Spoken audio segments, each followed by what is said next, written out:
Olá, galera, sejam bem-vindos.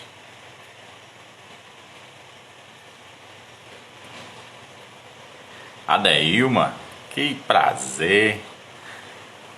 Como é que você tá, professora? O áudio tá saindo direitinho? Um abraço, Vitória.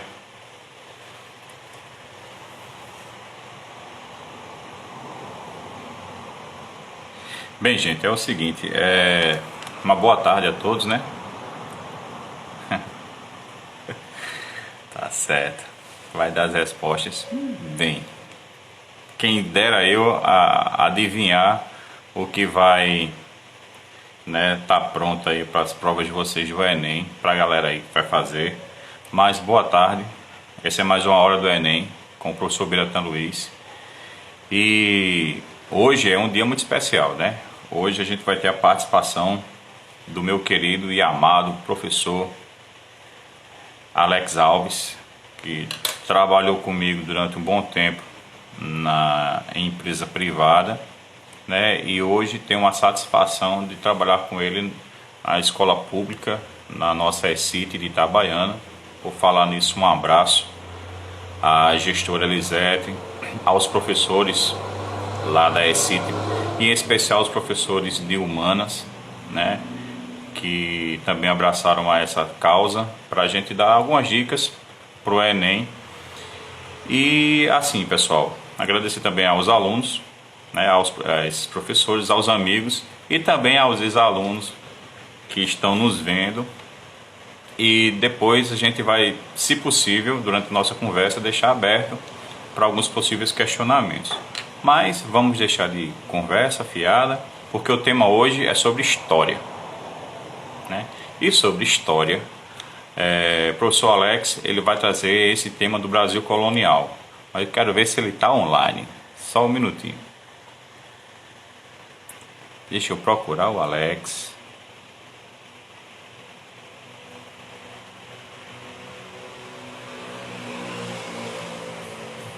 Vamos ver aqui. Procura-se Alex Alves.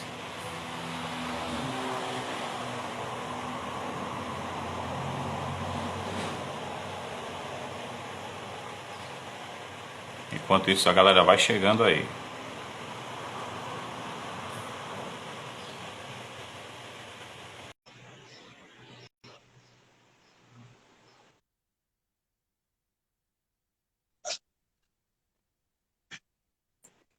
Grande professor, Biratã, boa tarde. boa tarde, meu nobre. Dizer uma satisfação conversar com você, cara. Né, a gente, nesse período tão conturbado, né? E a gente poder conversar um pouco sobre alguns assuntos que corriqueiramente você conversa na sala de aula, mas que a gente possa também expor para quem também não é aluno ou ex-aluno que vai fazer o Enem, sobre alguns temas variados. E, fazendo uma pesquisa um pouco grosseira, Alex, eu vi que em História, nos últimos Enem que tem por aí, nas últimas provas do Enem, cai muito sobre o Brasil colonial. Confesso que me lembro de muita coisa das minhas aulas dos professores de História, quando falava muito sobre relação a questão pré-colonial, aí se o Brasil coloca ele como descoberto, que descoberta não foi nada, realmente já se conhecia, inclusive, algumas rotas, enfim. Tem um monte de coisa para a gente conversar. Mas seja bem-vindo, né? Quem é o professor Alex Alves? É um professor muito conhecido aqui em Itabaiana. Nos conhecemos na rede pública, também na rede privada de ensino. E, Alex, eu vou deixar a bola com você, para você começar as suas considerações e a gente começar a conversar sobre o Brasil colonial. Seja bem-vindo, velho. Muito obrigado, Biratã, mais uma vez. Eu agradeço a oportunidade de poder estar me comunicando com você, de poder estar me comunicando com os meus alunos, com ex-alunos também, com alunos que eu não conheço, mas que têm interesse em aprender um pouco, né, de receber um pouco de conhecimento sobre esse período. Quando você dialogou comigo, para discutirmos o período colonial, não é, isso é até uma discussão que eu considero até injusta. Por que injusta? Apesar dela ser importantíssima. Porque o período colonial, ele cobre um período que vai de 1530, 1532, 1530 para quem preferir, daqui a pouco a gente vai conversar um pouquinho sobre isso, até aproximadamente 1822. Então foi um período assim de aproximadamente 3 séculos, né? E nesse período muita coisa ocorreu no Brasil, muita coisa. Se nós fôssemos discutir aqui apenas um dos pontos ou um dos assuntos, isso cobriria com certeza mais de uma hora de debate. A história do Brasil, diferente do que muita gente pensa, é muito rica, certo? Ela é muito interessante. E com certeza aqui e ali nós iremos tocar em pontos que você mesmo vai lembrar, vai considerar interessante e quem está nos ouvindo também. Eu agradeço a presença de todos, não é? Assim, aos alunos que estão aí mandando mensagens, né, em relação a nós dois, em relação à sua aula, em relação à minha aula, em relação à sua situação como professor, a minha também. Eu agradeço a todos, né? Acabei de ver aqui uma mensagem da senhorita Mônica, né, lá do segundo ano. Muito obrigado. E é isso. Então eu espero que a nossa conversa seja uma conversa agradável. Mais uma vez eu agradeço a você o convite e espero, né, ao final dessa conversa, ter, claro, chegado ao ponto das expectativas a sua, que foi que me convidou. Eu agradeço mais uma vez e também do Uhum. pessoal aí. Pois bem, é a seguinte, Alex. Se é um período tão grande, né, que você, de 1530, 1531, 32, até o início do século XIX, realmente é muita coisa. É, Mas vamos às dicas. Vamos pequeno. Por exemplo, qual era o contexto histórico, Alex, que resultou nessa chegada do português ao Brasil? Ele não veio assim, estou com saudade de 1500 a 1530. Passaram-se 30 anos, bateu saudade. O que foi que aconteceu? Não é dessa forma. Qual era o contexto é, histórico que resultou nessa ida do é, português para o Brasil? essa sua pergunta ao Biratã, boa e ampla, o aluno ele tem que entender que os fatos, os fenômenos históricos, assim também como os científicos, claro, eles não acontecem por magia, nem por, assim, não, eles não caem das nuvens. Existe todo um contexto, muitas vezes, científico, social, econômico, político, que contribui para que determinados fatos eles ocorram da forma como eles ocorreram. E quando a gente pensa em expansão ou na colonização brasileira, ali, iniciozinho, né, finalzinho do século XV para começo do século XVI, nós temos que entender que esse fato que diz respeito ao nosso país, ele ocorreu dentro de um contexto histórico, assim, para a época, complexo, amplo, porque temos aqui a expansão marítima europeia de cara, que contribuiu para esse processo de colonização. Ao mesmo tempo, nós temos associado a esse fato outros também que ocorreram simultaneamente a esse período. Nós temos aí a formação das monarquias europeias, que ocorreram na virada do século XV também para XVI. Nós temos aí o Renascimento, né? Nós temos as chamadas reformas religiosas, que também ocorreram nesse período. Então, todos esses fatores, eles contribuíram para que Portugal, de alguma forma ou de outra, conseguisse produzir condições que levaram esse país a chegar ao Brasil nesse período. Só para nós termos uma ideia de como esses fatos foram importantes, não vai dar para detalhar todos. O Renascimento, por exemplo, o Renascimento ele trouxe toda uma nova concepção de homem e de mundo, não é? Antes do Renascimento, antes do desenvolvimento científico trazido pelo Renascimento, acreditava-se, por exemplo, que a Terra era plana, não é? O Renascimento e cientistas, homens como Nicolau Copérnico, homens como Sei. Galileu Galilei, eles desenvolveram a nova visão da Terra, da sua esfericidade ou do seu formato geóide, como alguns geógrafos gostam de falar. Isso ajudou, isso contribuiu para que nessa mudança de mentalidade em relação ao formato da Terra, as navegações elas pudessem ocorrer, não é? Portugal passou também por um processo de centralização política, não é? Essa centralização política deu força ao rei para, juntamente com a burguesia, organizar essas viagens que exigiam tanto do poder político como também, claro, do financiamento econômico, né? Certo, Então com houve uma certeza. série de fatores aí, políticos, econômicos, até religiosos, inclusive. As reformas religiosas levaram também a Igreja Católica a se interessar por essas viagens, porque ela queria ser a primeira religião a chegar aqui na América e, nessa chegada, evitar ou dificultar, claro, né, a vinda para cá dessas novas doutrinas que estavam surgindo lá na Europa, que colocavam em xeque o seu monopólio religioso. Então, veja que é um contexto assim bem amplo, dá para falar bastante sobre isso, mas o aluno ele não pode se encaminhar para o Enem sem entender isso aí, até porque o Enem ele também explora essa questão de contextualidade. Quando gera, é importante que o aluno, quando ele for responder uma questão, ele tenha o um entendimento do que estava se passando no mundo naquele período ali, naquele contexto histórico específico, neste caso aqui do Brasil, né? Não, perfeito, Alex. E assim, é engraçado que na tua fala, né, remete até algumas coisas que estão acontecendo em pleno século XXI, a retomada de alguns desses temas, por exemplo, você falou a questão do terra plana, terra esférica, aquela mudança de geocentrismo para heliocentrismo, muitas dessas coisas que, na verdade, a ciência, né, que não é absoluta, né, a ciência é feita por humanos, então, como por ser feita por humanos, também erra, mas ela, ao longo do período, ela vai tendo novos dados e vai se refazendo, é uma coisa dinâmica. E é desse período que vem, por exemplo, as navegações, mas que contribuíram bastante, com a bússola. Então, a física, ela contribuiu bastante, assim, de certa forma, não especificamente só a física, mas vários instrumentos que foram descobertos e esses instrumentos auxiliaram nas navegações, assim como a alquimia, em muitos períodos anteriores da história, ajudou bastante na descoberta de elementos químicos e por aí vai. Então, a ciência ela também caminha junto com esses contextos históricos. É bem interessante isso. Essa parte que você falou aí, Bira, ela é muito importante porque quando a gente fala da expansão marítima portuguesa, os fatores históricos que contribuíram, eu fiz aqui uma visão um pouco mais geral, mas você tocou num ponto muito importante. E uma coisa também que o aluno ele não pode esquecer são as condições que Portugal se encontrava naquele período.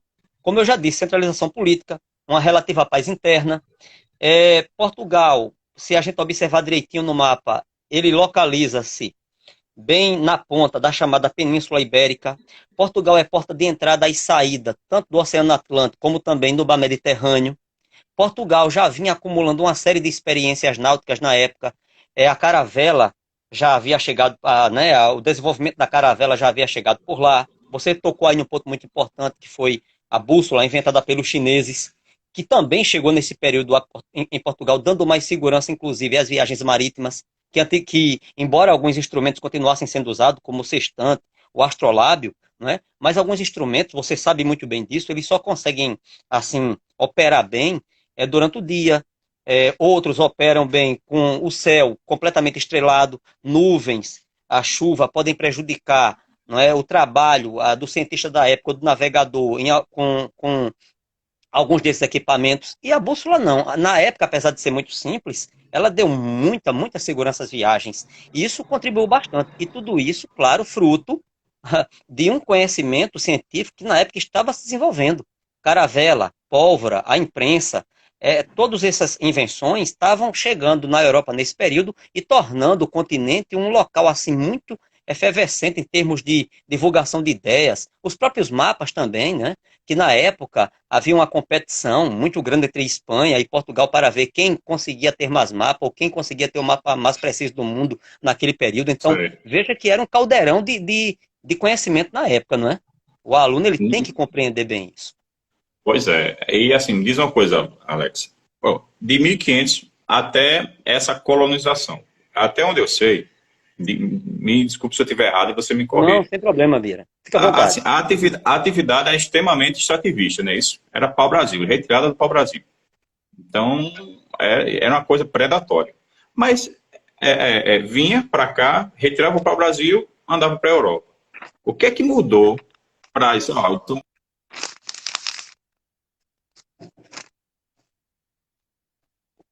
Bira, eu não escutei parte da sua pergunta. Eu queria que você, por favor, repetisse. Oi. Estou ouvindo agora. Oi. Beleza? Então eu vou repetir a pergunta, tá certo? Por favor, por favor. Assim,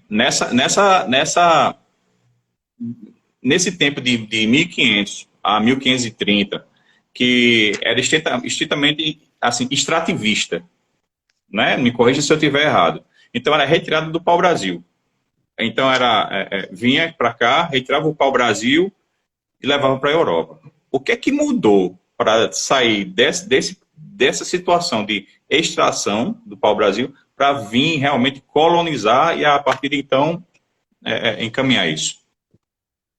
Olha, quando a gente trata dessa questão, muitas mudanças ocorreram. Você falou aí 1500, 1530. Esse período que vai de 1500 a 1530, para muitos historiadores, é chamado de período pré-colonial. Para outros, é um período que está dentro do período colonial. Mas muitos admitem que a colonização ela só começou de maneira efetiva a partir de 1530. E quando você fala aí pau-brasil, é muito importante que a gente tenha em mente pelo menos três palavras que são muito importantes, que é o estanco, né, o escambo e a feitoria. Um detalhe aí, né, para quem gosta de certas curiosidades, o camarada que ele, se eu não me engano, foi Gaspar de Lemos, quem constatou a presença de pau-brasil aqui. Isso já por volta de 1501, em uma das expedições que ele fez aqui. Então esse Gaspar de Lemos, ele encaminha esse conhecimento ao rei de Portugal. O rei de Portugal, interessado, ele então institui o estanco. Aliás, essa palavra é uma palavra que poucos alunos o escutam falar durante a aula, porque geralmente ele escuta mais falar de escambo e de feitoria. Mas o estanco foi uma determinação do rei de Portugal, que só ele é que tinha o direito, não é, a explorar ou a autorizar a exploração do pau-brasil. E olhe um outro detalhe muito importante.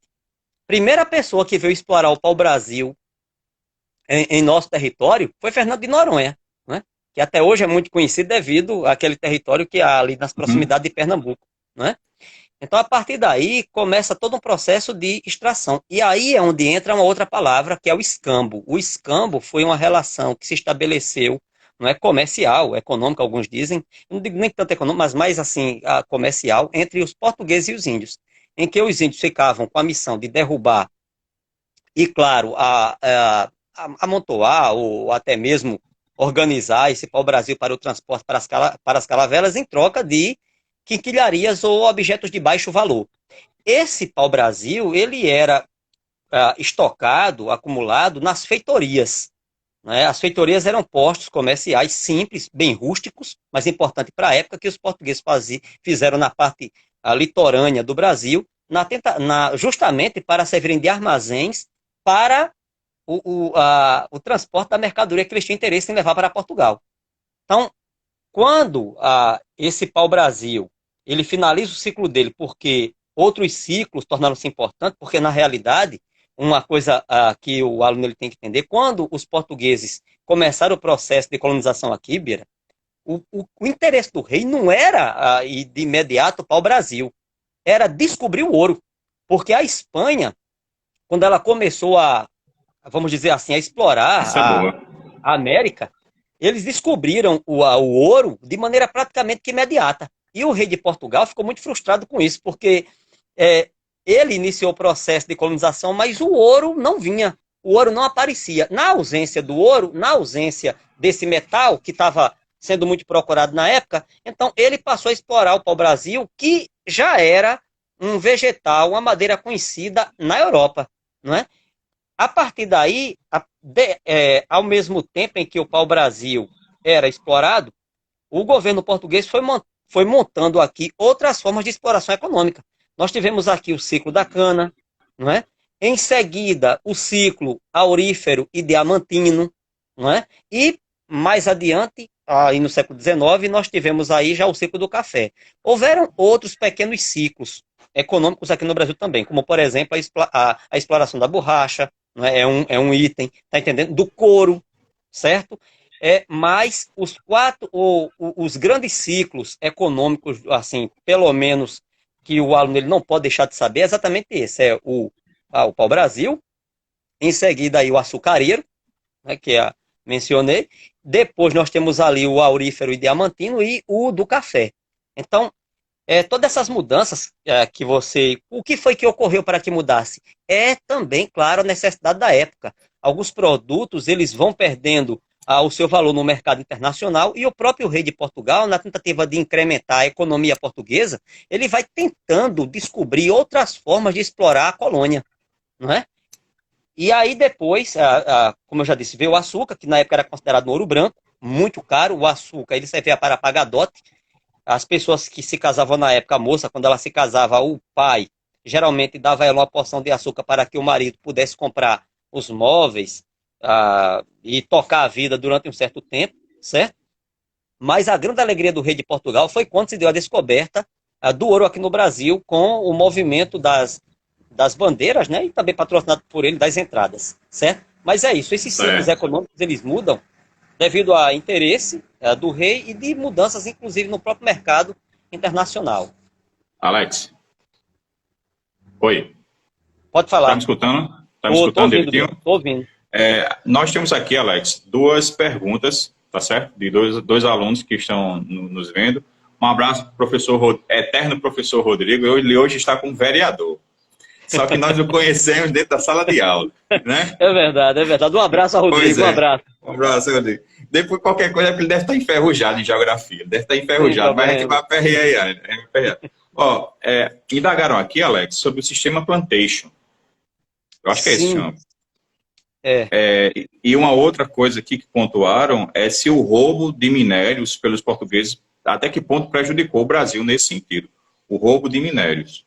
Não sei onde é que você vai ver essa É, situação. essa questão de roubo de minério, a pessoa que formulou a pergunta, eu agradeço muito a pergunta, mas ela precisa ser um pouco mais clara em relação a isso, porque quando ela fala roubo, ela está referindo-se a quem? Ao roubo feito pelo rei de Portugal, que na época não era considerado roubo, porque a nossa era colônia e toda essa extração era feita de maneira oficial. Ou Tem uma ao lógica, né, nisso, né? contrabando, exatamente, ao contrabando, a aquelas pessoas fora do circuito oficial, né, do rei de Portugal, que conseguiam burlar a fiscalização e conseguiam também, claro, se aproveitar desse sistema, tirar ouro para enriquecer lá na frente de maneira clandestina. Então, de certa forma, vamos esquecer o Brasil. Tem questão de Portugal. Como o Brasil pertencia a Portugal, se acontecia o roubo, na verdade, não prejudicava oficialmente o Brasil, mas sim Portugal. Exatamente. Não é isso? É, Prejudicava exatamente. Tá certo. E esse É. sistema Plantation? Sim, é o seguinte, eu ia falar um pouquinho dele lá na frente, mas já veio que a pergunta já foi apressada, a gente vai já tocar nesse assunto É, logo agora. É o seguinte, quando a gente pensa em período colonial, dentro desse período colonial existem algumas características básicas. Ah, Situações sociais, econômicas e políticas que, vamos dizer assim, construíram a cara desse sistema. Então nós temos uma sociedade patriarcal, não é, onde o pai, que era o líder da família, chefe maior da família, ele tinha poder de vida e de morte sobre praticamente mulher, filhos e agregados, não é? A sociedade, nesse período, ela era extremamente machista, certo? Nós tínhamos também aí como elemento da confecção do trabalho, o trabalho compulsório, o trabalho escravo, não é? Este realizado pelos escravos trazidos da África, certo? E nós tínhamos a monocultura ou plantation, que era um sistema já conhecido também pelos portugueses, que foi implantado aqui. Os portugueses, eles plantaram a cana-de-açúcar, porque na época a cana-de-açúcar era um produto muito rentável no mercado internacional. Então, esse plantation, ele baseava-se em três pontos que eu considero cruciais, né? O primeiro era a questão do trabalho escravo, o segundo, o cultivo de um só produto, e o terceiro, esse produto era cultivado para gerar lucro, gerar renda, não para a colônia, mas para Portugal. Então, o interesse de Portugal em, vamos dizer assim, cultivar esse produto aqui era que esse produto chegasse a Portugal e favorecesse o mercado externo. Entendeu? Então, certo, com certeza. daí, essa pergunta ela foi muito importante porque ela vai numa característica muito pontual do sistema colonial e ajuda as pessoas a entender melhor como foi que ele se estabeleceu em termos econômicos. Então, vamos aproveitar, né? Então, vamos falar sobre esse sistema colonial, a caracterização dele. Então, você falou um pouco da família, que era patriarcal, É, o sistema dessa monocultura, que até hoje nós temos... a gente vive numa região que até hoje tem. Nós temos essas monoculturas, né, de cana-de-açúcar na nossa região aqui, Itabaiana, e em seu entorno, né? É, Então, vamos falar um pouco sobre essa característica do sistema colonial aí, né, e vamos dar a dica para os alunos. É Ana bem, Maria, está agradecendo. é verdade, eu também vi que uma outra pessoa agradeceu, eu também fico muito feliz que a resposta tenha chegado com clareza a essas pessoas. É, veja bem, o sistema colonial, como nós falamos aqui, ele faz uma cobertura que vai do século aí 15, 16 até século 16 até início aí do século 19, não é? Quando a gente pensa isso, esse sistema colonial, como era que em linhas gerais ele estava organizado, né? Primeiro, política dependente. A política praticada aqui no Brasil, ela era totalmente dependente dos comandos lá do rei de Portugal. Então, isso é um ponto, não é? Segundo, economicamente, nós já falamos dos ciclos, não é? Aí, tal. Mas há uma Certo. outra coisa importante que nós temos que colocar aí.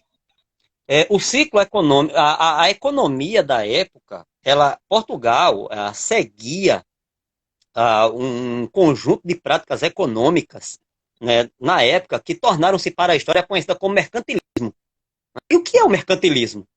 Né? O mercantilismo foi o conjunto de práticas econômicas adotadas pelos países europeus em, dentro do chamado período moderno, que vai exatamente do século aí 15 até o século 18, certo? Então, o mercantilismo, ele tinha também pontos que o aluno tem que entender, tem que compreender, que são muito importantes. Havia o chamado de, o colonialismo, certo?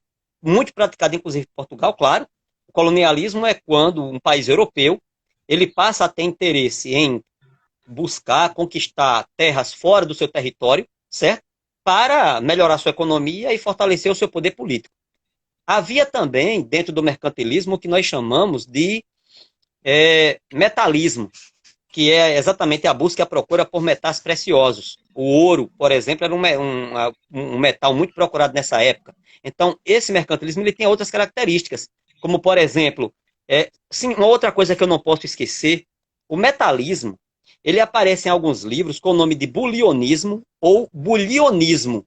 É muito importante que o aluno ele compreenda que que esses termos, apesar de diferentes, eles dizem respeito a uma só coisa, que é exatamente a busca e a procura por metais preciosos. Uma outra coisa importante também é que, além, claro, do chamado pacto colonial, metalismo, colonialismo, havia também o que nós chamamos de monopólio comercial, que era outra característica do mercantilismo, balança comercial favorável, protecionismo alfandegário, industrialismo já no finalzinho ali do século XVII para início do século XVIII.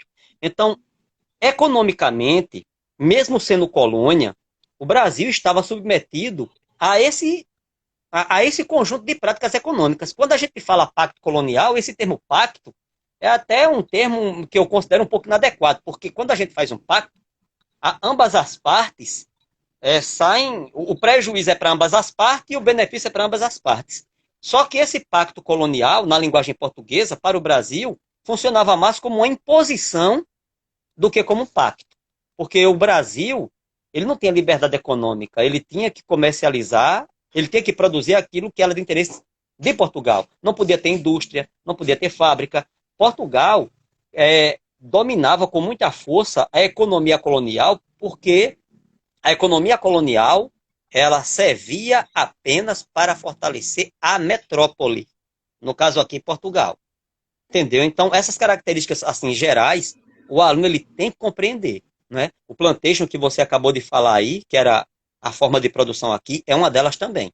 Então, só repetindo, né? Nós temos aqui política dependente, certo? Nós temos o trabalho baseado no trabalho escravo, nós temos aqui a chamada família patriarcal, nós temos o plantation, não é? A economia voltada ou direcionada para o mercantilismo, não é? E o mercantilismo ele possuía todas essas características que eu acabei agora de elencar: monopólio comercial, metalismo, pacto colonial, balança comercial favorável, protecionismo alfandegário, tá entendendo? Industrialismo.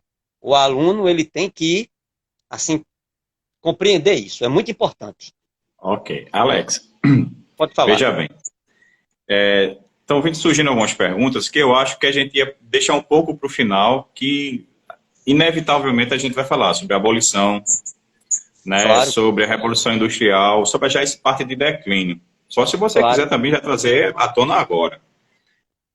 Uma das perguntas é porque eu não consegui ver direito, mas eu acho que é Juju Nunes. Hum. Se colocar o nome depois, eu identifico quem é a aluna. Mas é justamente a pergunta que eu Eu ia fazer mais para acredito, frente. eu acredito que essa Qual é? aluna é uma ex-aluna da escola. Parece que o nome dela é Jussara. Parece que ela é uma ex-aluna. Não Terminou é? ano passado. Mas está acompanhando. É. Não, exatamente. Então, a gente não vai deixar de citar essa Agradeço aí a situação, né? participação.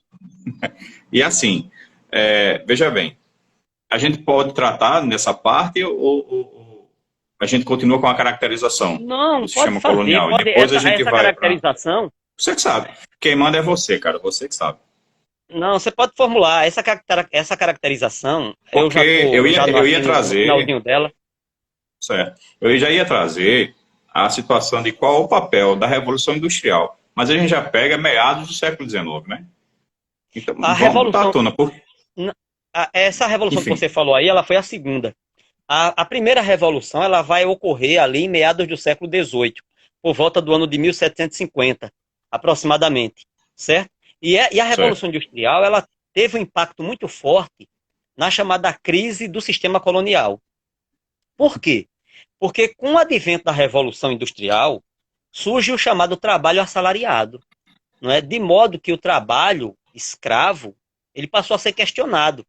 Ele passou a ser questionado, certo? Então, esse, assim, é um ponto. Outra coisa também que as pessoas geralmente não mencionam, a Revolução Industrial, da forma como ela ocorreu na Inglaterra, ela levou muitas pessoas a uma independência maior em termos econômicos. E essa independência maior na economia, em termos econômicos, gerou o que nós chamamos também de uma independência moral. As pessoas, por estarem não tão mais dependentes do rei, certo? E o próprio rei, ele, vamos dizer assim, ele defendeu o mercantilismo, certo? Ele defender práticas que não levavam a uma liberdade maior em termos econômicos. A burguesia que passou a enriquecer com a Revolução Industrial, ela passou a exigir maior liberdade para comercializar, certo? Para vender seus produtos dentro e fora do país. E o absolutismo monárquico da época passou a se apresentar como um obstáculo a isso, como um problema a isso. E aí a classe burguesa, que no início ali do período moderno, ela não tinha muita força, não é? Ela foi se fortalecendo economicamente ao longo dos séculos e chegou ao século XVIII muito bem colocada em termos históricos. Tanto que essa mesma classe, a classe burguesa, que vai realizar a chamada independência americana, a independência, eu não digo a independência inglesa, mas as chamadas revoluções inglesas, a puritana e a gloriosa, não é? Ela vai, vamos dizer assim, abolir a monarquia absoluta na Inglaterra, certo? E é ela também que vai promover a Revolução Francesa. Então, note como esses fatos, associados à Revolução Industrial, eles contribuíram para uma virada política, certo? Na Europa, no século aí, XVIII, e também serviram para estimular ideias aqui no país de independência e de liberdade, certo? Que a gente vai tocar também, se der certo, der tempo, um pouquinho lá na frente. Veja como tem Tudo assunto bem. para ser discutido, né? Exatamente. A gente está sempre fazendo essa ida e volta, né? É. Pronto. Alguém chegou a tocar no assunto aqui que eu ia tocar agora, sobre as capitanias. Sandro, grande Sandro, tudo em ordem, meu querido. Pois bem, eu ia te perguntar em relação, já que a gente está falando sobre a caracterização do sistema colonial, tem que ter uma ordem, né? Tem que ter uma organização territorial, né? Quem manda em que, aonde, quem recebe. Para você lembrar isso para os alunos, eu lembro muito bem quando falava sobre as capitanias e falava, a minha professora de história na época falava muito sobre isso, principalmente assim, na cana-de-açúcar. Desculpe, na cana-de-açúcar não. Em outras características que Pernambuco e Bahia aqui no Nordeste, foram auge, né? Foram auge nesse sentido. Mas que você queria que você falasse isso para os alunos em relação às capitanias, como foi organizado para lembrar isso. E aí, fica à vontade, meu irmão. Bira, as capitanias hereditárias foi um sistema também criado pelo rei de Portugal quando ele percebeu que para que a colônia ela pudesse, vamos dizer assim, funcionar melhor aos moldes daquilo que ele queria, ele instituiu então as capitanias, que também já tinham sido, ele já tinha feito uma experiência também dessas capitanias em ilhas ali nas proximidades do continente europeu. As capitanias, elas eram, né, vamos dizer assim, eram 14 Cachorro aí, capitanias, 14, ou, querendo né, participar da eram conversa. 15 lotes, certo? Dividido para 12 donatários, certo? Dessas capitanias aí, as que mais desenvolveram, prosperaram, foi a de Pernambuco, certo? E a de São Vicente. Inclusive, essa prosperidade, vamos dizer assim, elas também não ocorreram por milagre. O rei, quando ele decidiu fazer essa partilha, haviam documentos em que ficavam muito bem expressos quais eram os direitos e os deveres dos donatários. Né? Havia a carta de doação, que era o documento que a pessoa que ia receber a capitania recebia para chegar aqui e comprovar realmente que a capitania estava de sua posse. Ele não era dono da terra, ele era apenas um administrador, certo? E havia o foral, que organizava os chamados direitos e deveres dos donatários. Pois bem, aqui em Pernambuco, a capitania deu certo porque o cultivo da cana, associado ao que nós chamamos das boas condições geológicas de terra e de clima, não é? De terra e de clima, levaram a essa capitania a prosperar. A cana-de-açúcar também, ela reagiu muito bem ao solo massapê, que é um solo, não é, muito bom para o cultivo dessa planta, certo? Então, a partir daí, a capitania de Pernambuco passou a prosperar, tornou-se um polo econômico, não é? Com grande fiscalização do rei de Portugal, e a de São Vicente também. Além dessas condições geoclimáticas, havia um outro elemento também. As pessoas que receberam essas capitanias eram pessoas que tinham fortuna em Portugal, certo? E eram pessoas de muita proximidade do rei. As outras capitanias, elas não prosperaram, infelizmente também por questões climáticas, distanciamento da capitania de Portugal, porque você sabe que a capitania aqui de Pernambuco, em termos geográficos, ela é bem mais próxima de Portugal do que a que fica ali no Rio Grande do Sul, mais distante. Outra questão importante também, muitos donatários, eles não tiveram interesse em sair de Portugal para vir para o Brasil. Por quê? Porque o rei, ele entrava com custo zero. A viagem, a instalação dos equipamentos, a conquista da capitania, quando ela era povoada por indígenas, tudo isso aí ficava a critério da pessoa que recebeu a capitania. O rei, ele só fazia receber, não é? Receber. E aí entra um outro ponto importante também, que muita gente esquece, não é? O que é isso? É o que nós chamamos do redízimo, ou não é? Que é, vamos dizer assim, a 10ª parte daquilo que é arrecadado e é mandado para o rei de Portugal, não é? Esse imposto também poucas pessoas falam, certo? E também havia um outro, certo?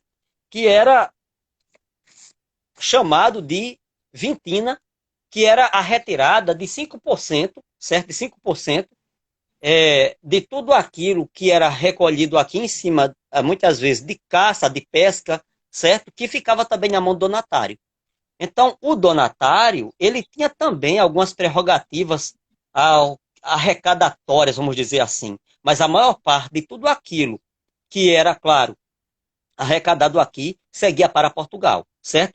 Muita gente achar, o aluno ele tem uma visão, inclusive, de que essas pessoas eram pessoas ricas. De fato, era rica lá em Portugal e tudo mais, mas ao chegarem aqui, a estrutura de vida dessas pessoas era bem rústica. Até porque o país estava sendo colonizado, havia selva, mato, não havia uma estrutura social que havia lá em Portugal. como uma cidade, locais onde você podia comprar madeira, telha, tijolo para fazer uma grande casa, não é? Locais onde você podia encomendar mesa, encomendar cadeira. Muitos objetos que tinham aqui na época ou eram feitos com recursos da própria natureza daqui ou vinham de Portugal a preços muitas vezes altíssimos. Só para você ter uma ideia, para a gente concluir essa parte, porque ela é muito importante, os engenhos que foram montados aqui em Pernambuco, a maior parte das peças que esses engenhos tinham eram feitas de madeira.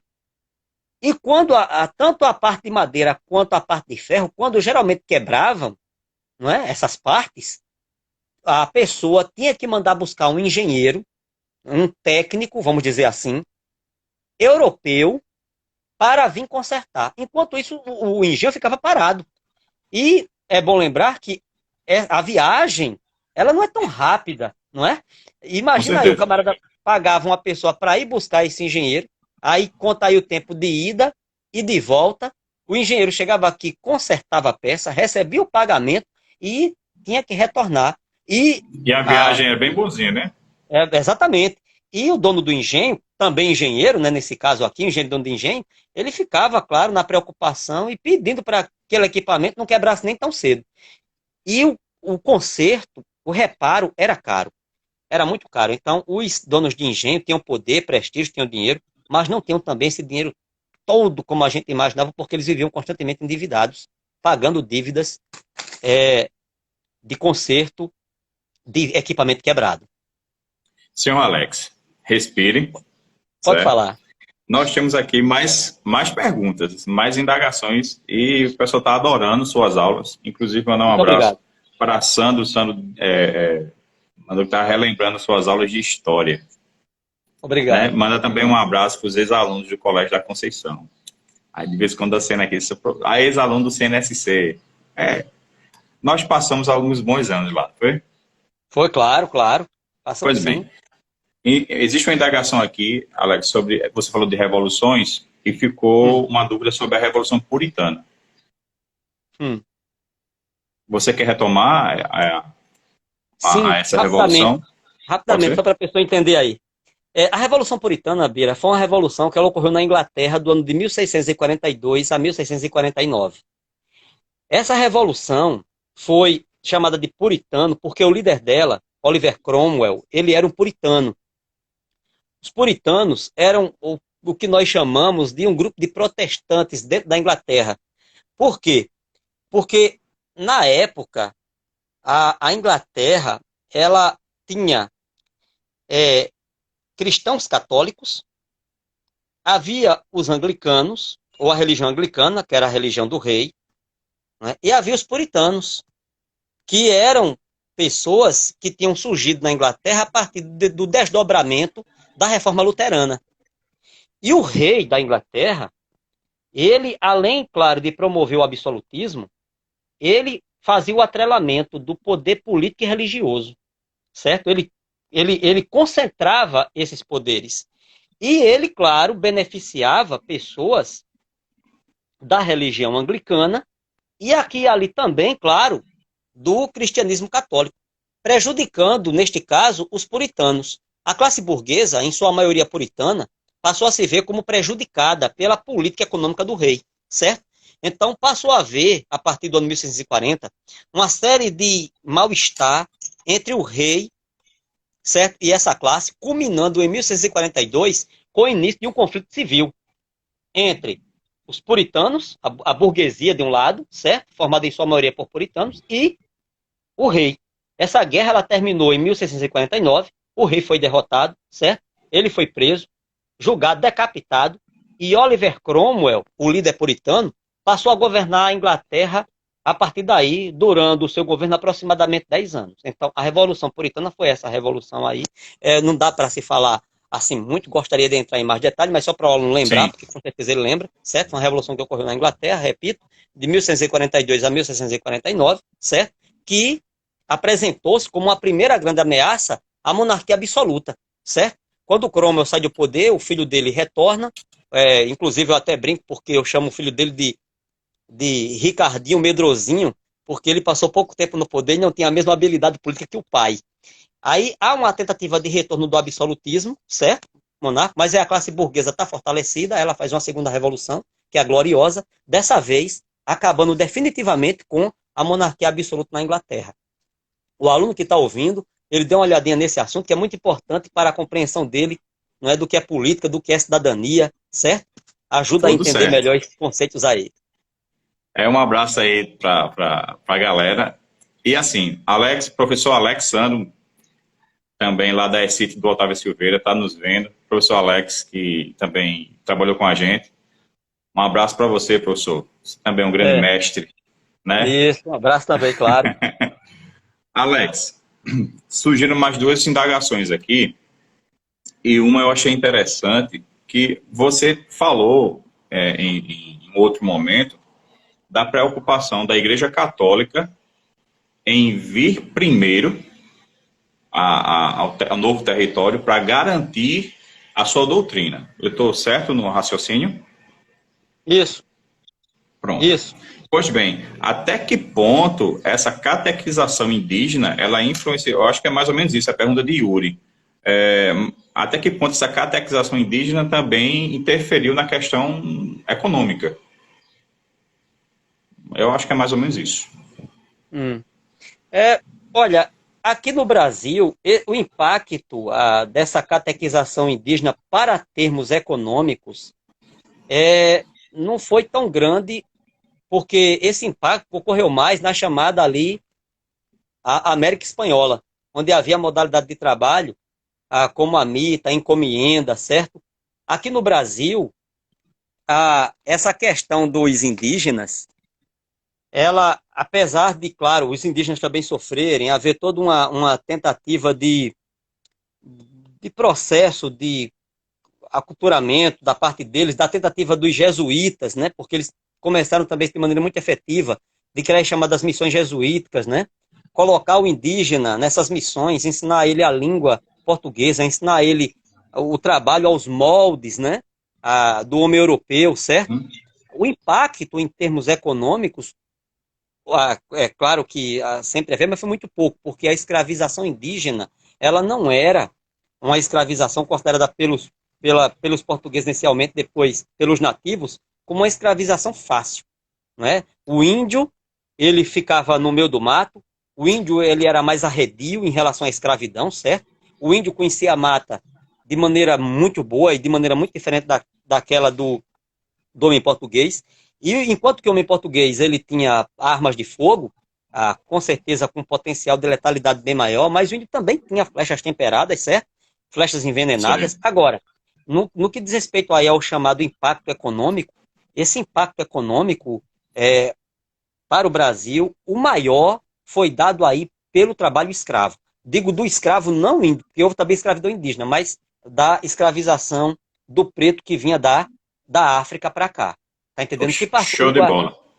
inclusive, o escravo negro, ele começou há informações de que as primeiras levas de escravo no Brasil chegaram por volta de 1539, 1542. É exatamente entre esse período aí que os negros começarão a chegar aqui para o trabalho nas lavouras canavieiras, inicialmente aqui em Pernambuco e depois em outras partes do país, certo?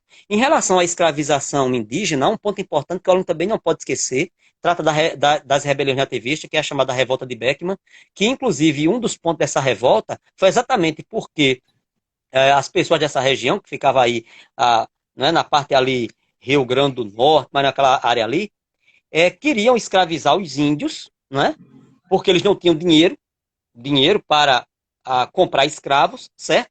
E os jesuítas se manifestaram contra a escravização indígena, certo? Isso criou uma série de animosidade entre os irmãos Beckman e fazendeiros locais, culminando na chamada Revolta de Beckman, que a gente pode falar um pouquinho melhor sobre ela daqui a pouquinho. Pronto. É o seguinte.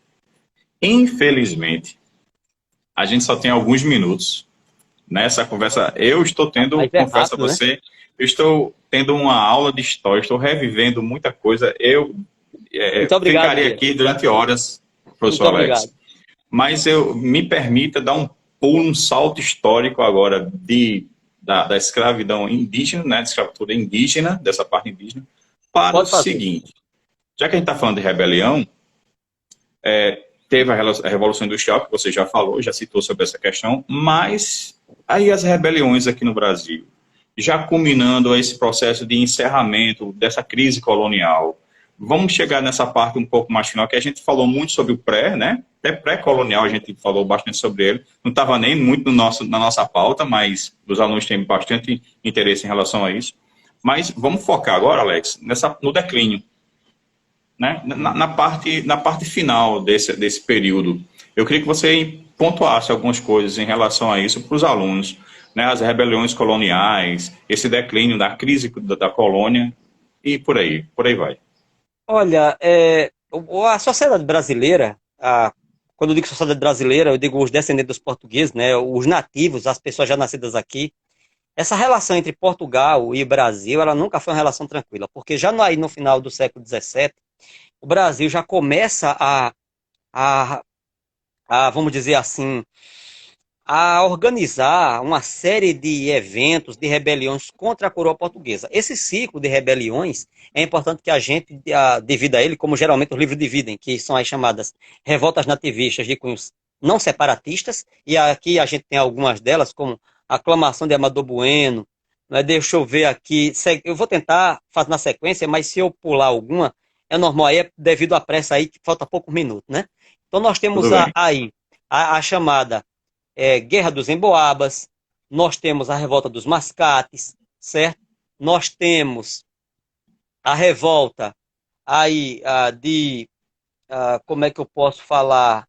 Eu acho que Ô, Alex, as nativistas, vamos dizer Alex, assim, de cunho não separatistas, geralmente são essa aí. A revolta de Vila Rica, certo? Então, quando a gente fala aclamação do Amador Bueno, Emboaba, Mascate, revolta de Vila Rica, e aí nós temos outro ciclo, mais na frente, que é a Conjuração Mineira, Conjuração Baiana, Revolta do Rio de Janeiro, a Revolução Pernambucana, que são revoltas que marcam aí já o interesse da sociedade brasileira de romper com a metrópole. Em uhum. relação a essa crise, né, essa crise que você acabou de mencionar aí, muita coisa contribuiu para ela, não é? Nós já falamos aqui da chamada Revolução Industrial, mas um outro ponto também, muito importante, não é? O próprio advento do iluminismo, certo? Que traz para o Brasil uma série de ideias, não é? Que vai mexer muito com a mentalidade do povo brasileiro, ideias de liberdade, certo? De final